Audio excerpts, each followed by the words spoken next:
শাহাদাতের রক্ত থেকে হাজার হাজার ইমানদারদের পয়দা হয়। অতঃ ইসলামের ঝান্ডাবাহী দ্বীন প্রতিষ্ঠার জন্য অক্ষরে ভূমিকা পালন করার জন্য কিন্তু এমন কিছু মানুষ আছে, যখনই তারা ভালো হতে চায়, যখনই তারা ইনসাফপূর্ণ কথা বলতে চায়, যখনই জালিমের উপরে যে জুলুম হয়েছে তার ফিরিস্তি বলা শুরু করে, যখন একটু নিজেরা ভালো হতে চায়, তখন বিভিন্ন পাগল এটা সেটা তকমা দিয়ে তাদেরকে পাগল বানিয়ে তাদের স্বার্থ হাসিলের জন্য চিন্তা করে। এমন রাজনীতিবিদ আছে না? না, সত্য কথা বলবেন তখন বলবেন তোর মাথায় ঠিক নাই, উল্টা পাল্টা বল। সুবহানাল্লাহ বলেন প্রিয় ভাইরা। তাকে ডাকো, ডাকা হলো, তাকে কোরআন দিয়ে চিরে টুকরা করে দাও। আল্লাহু আকবার। পরীক্ষা আছে না নেই? আর যারা বলেন আছে না নেই? এবার মন্ত্রীকেও দুই টুকরা করে দুনিয়া থেকে বিদায় করে দেওয়া হলো। একটু আওয়াজ দিয়ে বলবেন প্রিয় ভাইরা, এই ব্যক্তি ছিল বাদশার মন্ত্রী, সরকারের সব সুযোগ সুবিধা পাইতো, শুধুমাত্র আল্লাহকে রব মেনেছে, পরীক্ষা এসেছে, বাদশা তার শত্রু, এখন নিজের জীবন থাকে না। পরীক্ষা আছে না নাই?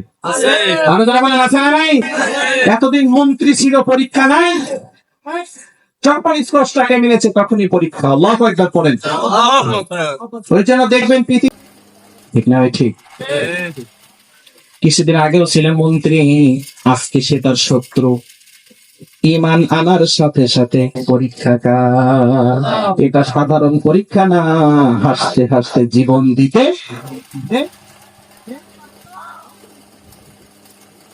এরপরে বালকের মৃত্যুদণ্ড দেওয়ার জন্য মনস্থির করলেন। বাদশা তার কয়েকজন সেনাপতিকে বললেন, শোনো, এই বালককে মৃত্যুদণ্ড দিবে, ওই যে পাহাড়, অমুক পাহাড়ে নিয়ে যাও, পাহাড়ের উপর থেকে ছেড়ে দিবে, ও মারা যাবে। বাদশার সৈন্যরা ওই বালককে পাহাড়ের উপরে নিয়ে গেলেন, পাহাড়ের উপরে ছেড়ে দিবে।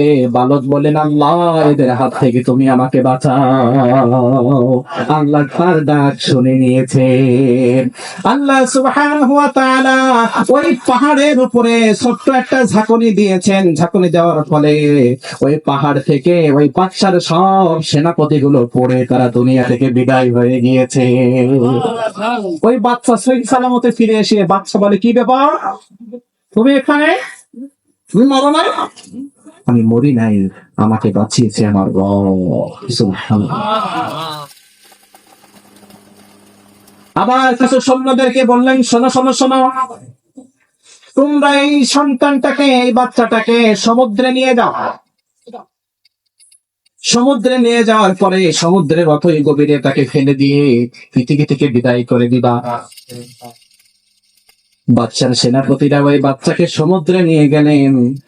সমুদ্রের মাঝখানে যে তাকে ফেলে দিবে, আল্লাহকে বলেন, আল্লাহ এদের হাত থেকে তুমি আমাকে বাঁচাও। আল্লাহ তার ডাক শুনে নিলেন, নৌকায় ঝাঁকুনি লাগলো, নৌকা ডুবে সবাই মরে গেলেন। আল্লাহ তাকে সেফলি কিনারায় দিয়ে দিলেন। আল্লাহু আকবার পড়েন। আবার বাচ্চার দরবারে চলে এলেন। বাচ্চার মাথায় ঢোকে না, হচ্ছেটা কি, কারণটা কি? ওই বাচ্চা তখন এক পর্যায়ে বললেন, শিশু বাচ্চা, ওই বাচ্চা শোনেন, আপনি আমাকে মারতে পারবেন, আপনাকে একটা বুদ্ধি শেখাই। আপনি একটা গাছের সাথে কিংবা কাঠের গুড়ির সাথে আমাকে বাঁধবেন, বেঁধে আমার তীর দাম থেকে একটা তীর নিয়ে বিসমিল্লাহি রাব্বি হাদাল গোলাম, এই বাক্যটা পড়ে আমি শুরু করলাম এই বালকের রবের নামে, এই কথাটা শুরু করে আপনি তীর মারবেন, আমাকে মারতে পারবেন। সুবহানাল্লাহ পড়েন। কিন্তু আমার একটা কথা হলো, আমাকে মারবেন সেই জায়গায় আপনি সব মানুষগুলোকে এক জায়গায় হতে বলবেন, সকল মানুষকে সমবেত করবেন, করে আমাকে দেখে আমার এখান থেকে একটা তীর নিয়ে বিসমিল্লাহি রাব্বি হাযাল গোলাম এই বাক্যটা বলে তীর মারবেন, তাহলে আমাকে সহজে মারতে পারবেন।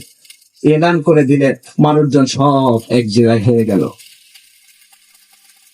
বাচ্চার আদেশে এইটাই করা হলো, বিসমিল্লাহি রাব্বি হাযাল গোলাম এই কথা বলে তীর ছুড়লেন, তার তীর লাগলো, তিনি হাত দিয়ে চেপে ধরলেন। আল্লাহর বান্দা দুনিয়া থেকে চিরবিদায় চলে গেলেন। জোরে করেন আল্লাহু আকবার। চলে বলেন তো, এইটা হাজার হাজার মানুষ দেখে নাকি দেখে না? আরো যারা বলেন দেখে নাকি দেখে না? যারা এইটা প্রত্যক্ষ করেছে সবাই স্বীকৃতি দিয়ে দিয়েছে, আমরা সবাই মিলে এই বালকের রবের উপরে ঈমান আনলাম। একজন ব্যক্তির জীবনের বিনিময় হাজার হাজার মানুষ কালেমা পড়েছে। ওই জন্য প্রিয় ভাইরা, শহীদি তামান্না এমন একটা জিনিস, সবাইকে আল্লাহ শাহাদাতের মৃত্যু দেন না। আল্লাহ যাদেরকে পছন্দ করেন, প্রিয় বান্দাগুলোকে আল্লাহ তার কাছে নিয়ে নেন। জোরে বলেন ঠিক না বেঠিক? দেখবেন সমাজে এমন কিছু মানুষ আছে যারা চারিত্রিক গুণাগত মান দিয়ে উপরে, তারা ব্যবহারের উপরে, লেনদেনের উপরে, ওই সকল ব্যক্তিগুলো সমাজে যখন মারা যায়, নিহত হয়, ফাঁসি হয়, ওই একজন ব্যক্তির শহীদি। ওই জন্য এই পথকে রোধ করা যায় না। এখানে একজনকে পারলে 10 জন তৈরি হয়, 10 জনকে জেলে দিলে 20 জন তৈরি হয়, 20 জনকে ফাঁসি দিলে 50 জন তৈরি হয়। তাম পৃথিবীর সব আবু জেহেলের গোষ্ঠীরা ইসলাম থেকে উদ্ধার করতে চেয়েছে। ইসলাম আছে, ইসলাম ছিল, ইসলাম থাকলে পৃথিবী কোন জানেন ইসলামকে পৃথিবীতে কোন উদ্ধার করতে পারবে না। চলে ঠিক লাগে।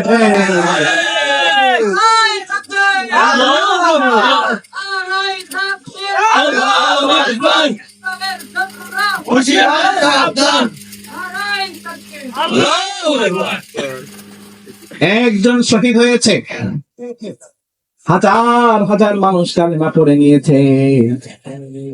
বাচ্চার ফিলোসফিটা কি দেখেন? আমি তো মারা যাব, কিন্তু আল্লাহর উপরে যেন মানুষ। এরা বাচ্চার কিছু শান্ত আছে না নাই? নেতা জি করতে চাইলেন কি আর হইল কি? আমরা তো মনে করেছিলাম একজনকে জেলে দিলেই মনে হয় হয়ে যাবে, একজনকে ফাঁসি দিলেই মনে হয় হয়ে যাবে, বাচ্চাকে মারলে মনে হয় আমাদের পথের কাঠা সব শেষ হয়ে যাবে। এ দেখতেছি অন্যরকম ব্যাপার স্যাপার।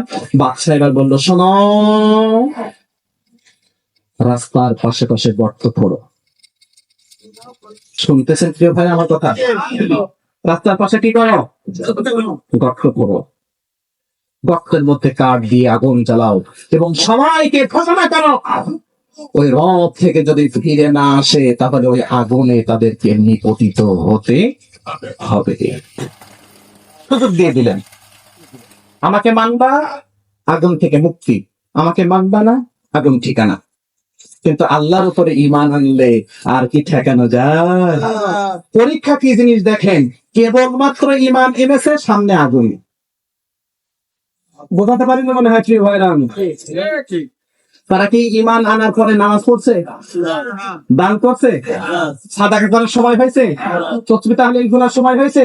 এইমাত্র ঘোষণা দিয়েছে, আল্লাহ তোমার উপরে ঈমান আনলাম, বাদশাকে আগুন জ্বালা, ওখানে ফেলা। কি পরীক্ষা? ঈমান আনার আগে কি এই পরীক্ষা ছিল? জোরে ভাইরা, জোরে বলেন প্রিয় ভাইরা। তাহলে বোঝা গেল ঈমানদার দাবি করলেই হয় না, পরীক্ষা দিয়ে প্রমাণ করতে হয় আমি একজন ঈমানদার। ঈমান থেকে যারা শুনলেন না, তাদেরকে গর্তের মধ্যে ফেলায় হত্যা করা হলো।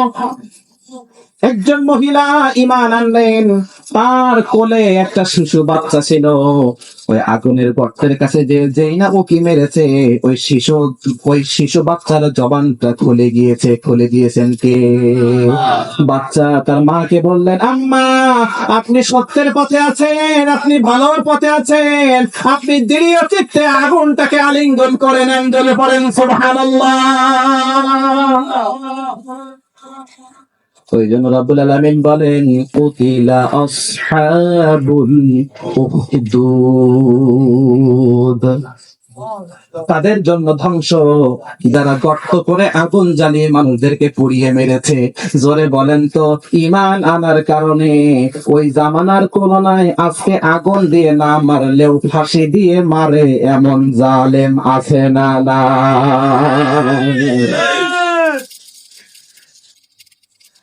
এই আয়াত কি শুধু ওই জামানার জন্য প্রযোজ্য নাকি নাকি আজও আগামীতে যারা আসবে? শুধুমাত্র এতটুকু বলি, যারা সত্যবাদী, যারা ইনসাফবাদী, যারা আল্লাহবাদী, যারা রাসূল প্রেমী, যারা কোরআন প্রেমী, ওদেরকে যারা আগুন দিয়ে মারতে চায়, মামলা দিয়ে জেলে রাখতে চায়, ফাঁসি দিয়ে ঝোলাতে চায়, ওয়াল্লাহি আল্লাহর কসম, আল্লাহর দরবারে তোমরাও দাঁড়াবা, আমরাও দাঁড়াবো। আর যেদিন ফেরেশতারা জাহান্নামে ফেরেশতারা টান দিবে, ওই দিন তোমার দলের নেতা কর্মী এসে তোমাদের বাঁচাবে না।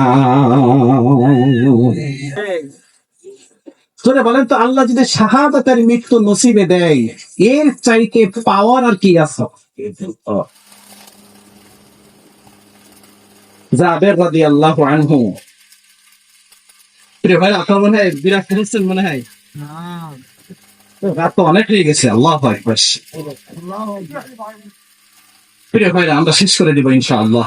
একটু করে বলি, আজকে দেখা হয়েছে, আর কবে হবে আল্লাহই ভালো জানে, নাকি? আলহামদুলিল্লাহ, আপনাদের ধৈর্য, অনেক ধৈর্য, আপনারা ধৈর্য ধরে আছেন বলেই আমরা পড়তেছি, তাহলে কখন হঠাৎ দিতাম। আল্লাহ তুমি আমাদের সকলকে ইসলামের জন্য কবুল করো, আমাদের ঈমান গুলোকে বৃদ্ধি করে দাও, জোরে পড়েন আমিন। জাবের রাদিয়াল্লাহু আনহুর পিতা, তিনি মারা গিয়েছেন অনেক ঋণ রেখে। কি রেখে? অনেক ঋণ রেখে।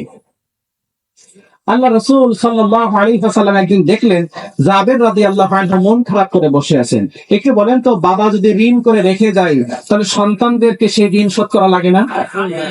যদি ঋণের তুলনায় সামর্থ্য কম থাকে, তাহলে তো কষ্ট আছে। আল্লাহ রাসূল জিজ্ঞাসা করলেন, যাবে তোমার মন খারাপ কেন? ইয়া রাসূলুল্লাহ, মন খারাপ না হয় কি করবে? আমার পিতা মারা গিয়েছেন, ছোট ছোট ভাই বোন রেখে গিয়েছেন, ঋণ করে রেখে গিয়েছেন, কি করি? যাবে, তুমি কি জানো তোমার বাবা মারা গিয়েছেন, তোমার বাবার সাথে আল্লাহ সুবহানাহু ওয়া তাআলা দেখা করেছেন। এবার এবার জাবের রাদিয়াল্লাহু তাআলা একটু নড়ে চড়ে বসছেন। ইয়া রাসূলুল্লাহ, আল্লাহ দেখা করে কি বলছেন? আল্লাহ রাসূল বলেন, আল্লাহ সুবহানাহু ওয়া তাআলা তোমার আব্বাকে বলেছেন, আমি তোমার উপরে খুশি, তুমি আমার কাছে কি চাও? ইয়া রাসূলুল্লাহ, আমার বাবা কি বলেছেন? আল্লাহ রাসূল বললেন, যাবে তোমার আব্বা রব্বুল আলামিনকে বলেছেন, আল্লাহ আপনি আমাকে আবার দুনিয়ায় পাঠান, আমি আপনার রাস্তায় জীবন দিয়ে শহীদ হয়ে আবার আপনার কাছে আসি। একটু বলেন তো, ঈমানটা আনার পরে যদি বাতিল কর্তৃক আপনার জীবন চলে যায়, আর ওই জীবনটা যদি রাব্বুল আলামিন শাহাদাতের জন্য কবুল করেন, এর চাইতে বড় চাওয়া, বড় পাওয়া আপনার জন্য আমার জন্য আর কিছু হতে পারে না। যদি বলেন ঠিক না বেশি? তাহলে আজকে থেকে সিদ্ধান্ত নিতে হবে, ঈমান এনেছি কার উপরে? সবাই বলেন কার উপরে? তাহলে ঈমান এনেছি, ভয় আসতে পারে নাকি পারে না? মামলা হতে পারে নাকি পারে না? অভাব আসতে পারে নাকি পারে না? জালিমের জুলুম আমাদের উপরে আসতে পারে নাকি পারে না? তাহলে আমরা সিদ্ধান্ত নিব, সব বাধা প্রতিকূল পরিবেশটাকে হাসতে হাসতে হাসতে হাসতে সামনের দিকে অগ্রসর হব, কিন্তু বাতিলের সাথে আমরা আপোষ করতে রাজি নাই। যেন বলেন ঠিক না বেঠিক? কারা কারা রাজি আছেন? দুই হাত জাগিয়ে আল্লাহকে দেখান। নারায়ে তাকবীর। আল কোরআনের আলো, তোমার নেতা আমার নেতা, কোরআন আছে যেখানে, ইসলাম নাই যেখানে, সব সমস্যার সমাধান।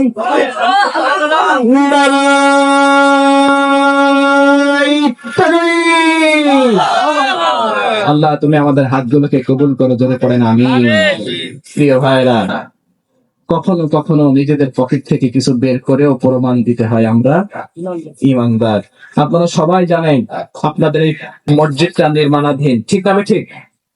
আপনাদের এই প্রতিষ্ঠান, এটা দেখাশোনার দায়িত্ব আমাদের আছে না নাই? প্রিয় ভাইরা, জোরে বলেন।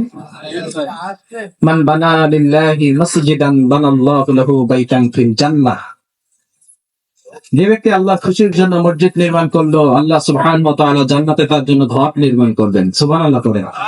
বিশ্বাস আছে তো প্রিয় ভাইরা? প্রিয় ভাইরা, আসুন কিছু কিছু ভাইরা 5,000, 10,000